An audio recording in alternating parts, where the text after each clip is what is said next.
بزرگان محترم اور عزیز میرے بھائیوں، اس بات پر تو ہر مسلمان کا ایمان ہے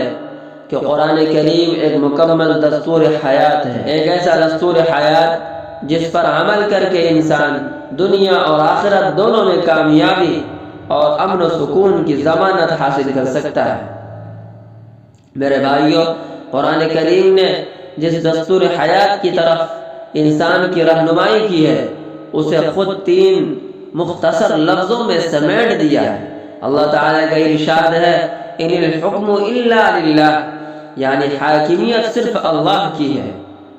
یہ قرآن دستور حیات کی سب سے پہلی، سب سے جامع اور سب سے اہم دفعہ ہے، جس میں ہر شعبہ زندگی سے متعلق قرآنی ہدایات خود بخود شامل ہو جاتی ہیں۔ اور اس کا مطلب یہ ہے کہ جو شخص قرآن کریم کے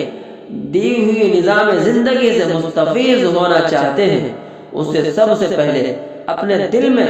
یہ حقیقت پیوست کرنی پڑے گی، اس کائنات میں، اس دنیا میں حاکمیت کا حق صرف اللہ کو ہے، اور اس کے تمام بندوں کا کام یہ ہے کہ اس کے ہر حکم کے آگے سر تسلیم خم کر دے۔ اللہ کی یہ حاکمیت اس قدر عظیم الشان، اتنی ہماگیر اور دائمی اور ابدی ہے کہ دنیاوی حکمرانوں کی حاکمیت اس کے آگے کوئی حیثیت نہیں رکھتی۔ مثلا دنیاوی حکمرانوں کا حکم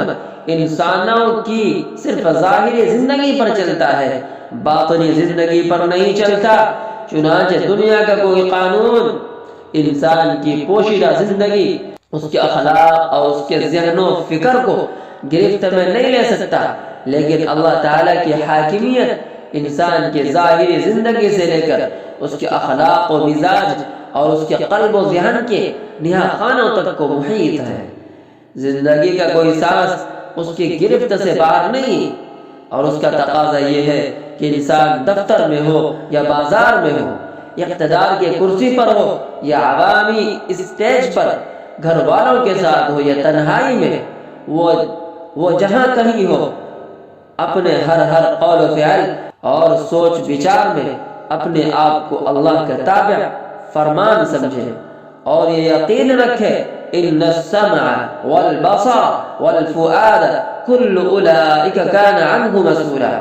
بلا شبہ کان، آنکھ اور دل، ان میں سے ہر چیز کے بارے میں یہ سوال ہوگا کہ انہیں کس کام میں خرچ کیا۔